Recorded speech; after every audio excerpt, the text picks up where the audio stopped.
Good morning students. आज हम BA part second micro economics में टॉपिक लेंगे लागत अवधारणाएं या लागत वक्र, cost concepts and cost curves.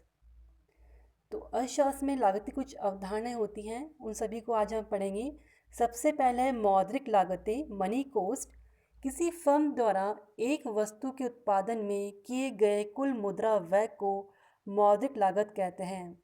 कोई भी फर्म एक वस्तु के उत्पादन में जितना भी कुल मुद्रा व्यय करती है उसे मौद्रिक लागत कहते हैं। और जो मौद्रिक लागत होती है तीन चीज़ों से मिलकर बनी होती हैं। पहली कुल स्पष्ट लागतें, दूसरी कुल अस्पष्ट लागतें और तीसरी सामान्य लाभ। तो पहले हम देखते हैं कुल स्पष्ट लागतें क्या होती हैं। स्पष्ट लागतें से अभिप्राय होता है कि फर्म के ऐसे प्रत्यक्ष खर्चों से है जिन्हें लेखाकार फर्म के खर्चों की सूची में शामिल करते हैं। ऐसी लागतें जो स्पष्ट रूप से हमें दिखाई देती है और जिन्हें जो लेखाकार होता है फर्म की खर्चों की सूची में शामिल करे, जैसे कि कच्चे माल पर व्यय, मजदूरी, भूमि या भवन का किराया, ब्याज का भुगतान, परिवहन एवं विज्ञापन पर व्यय। दूसरी है अस्पष्ट लागतें। अस्पष्ट लागतें जो हमें दिखाई नहीं देती हैं। उद्यमी के खुद के साधन जिनका उपयोग उत्पादन क्रिया में हुआ उन पर व्यय लागतें स्पष्ट लागतें कहलाती हैं।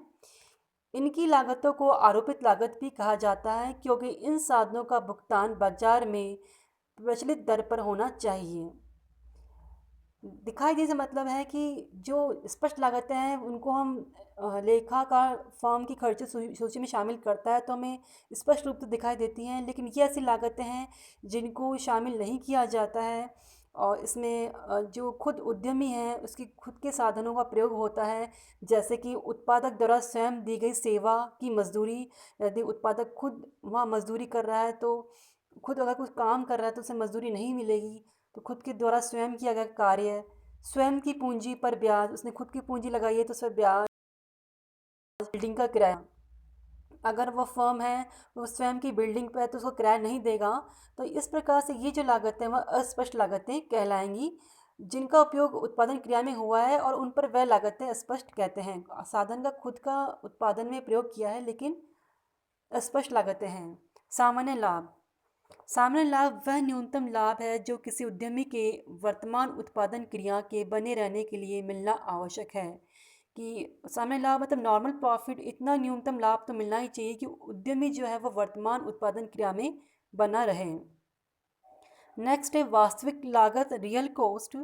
वस्तु की वास्तविक लागत का भाव उसको उत्पादित करने में परिश्रम करने, त्याग करने, असुविधा उठाने एवं दुख उठाने से है। यह लिबांस्की द्वारा दिया गया हिंदी में दार्शनिक अवधारणा है। अल्फ्रेड मार्शल के अनुसार वास्तविक लागतों को इस प्रकार परिभाषित कर सकते हैं कि वस्तुओं के उत्पादन में लगने वाले सभी प्रकार के श्रमिकों की अनुपयोगिता तथा उत्पादन में प्रयुक्त पूंजी के लिए आवश्यक बचत के लिए जो त्याग अथवा इंतजार करना पड़ता है उसे वस्तु की वास्तविक लागत कहते हैं। नेक्स्ट है अवसर लागत, अपॉर्चुनिटी कॉस्ट। किसी वस्तु की अवसर लागत अन्य सर्वोत्तम विकल्प को कहते हैं जिसका इस प्रक्रिया में परित्याग करना पड़ता है। तो अवसर लागत मतलब यदि हमारे पास कोई क्रिया है उसके बदले में हमें कोई विकल्प मिल रहा है और उसको हम परित्याग कर रहे हैं तो जो परित्याग किया गया है वो उसकी अवसर लागत कहलाएगा। एग्जाम्पल हम ले सकते हैं कि जैसे कोई साधन है उससे एक टेबल और दो कुर्सी बनाई जा सकती है। तो अगर हम उसी साधन से एक टेबल और दो कुर्सी बना सकते हैं और हमने चूज़ किया कि हम एक टेबल बनाएंगे तो टेबल की अवसर लागत दो कुर्सियाँ होगी। नेक्स्ट है लेखांकन लागतें, अकाउंटिंग कॉस्ट। बाजार से खरीदे गए अथवा किराए पर लिए गए उत्पादन के साधनों पर होने वाले खर्च को लेखांकन लागतें कहते हैं। इन खर्चों को लेखाकार अपनी बही खातों में लिखता है। नेक्स्ट है निमगन लागतें, संकोस्ट। निमगन लागतें वह लागतें होती हैं जो फर्म के द्वारा उद्योग का परित्याग करने पर भी बनी रहती हैं। ये वह लागतें हैं जिन्हें फर्म उद्योग को छोड़ने पर वसूल नहीं कर सकती। अगर उद्योग छोड़ते हैं तो भी लागतें बनी ही रहेंगी। जैसे कि जिसने पैसा उठाया है तो ब्याज से चुकाना ही पड़ेगा। नेक्स्ट है अल्पकालीन लागतें, शॉर्ट रन कॉस्ट। अल्पकाल वह अवधि होती है जिसमें कुछ साधनों को स्थिर रखा जाता है तथा अन्य साधनों को परिवर्तित किया जा सकता है। तो इसमें कुछ साधन जो स्थिर रखे जाते हैं, जैसे संयंत्र का आकार स्थिर रख के अन्य साधनों को परिवर्तित किया जा सकता है। दीर्घकालीन लागतें, लॉन्ग रन कॉस्ट, यह वह अवधि होती है जिसमें सभी उत्पादन के साधन, जिसमें संयंत्र के आकार में जैसे मैंने बताया भूमि, भवन, मशीन भी शामिल है, सभी को परिवर्तित किया जा सकता है।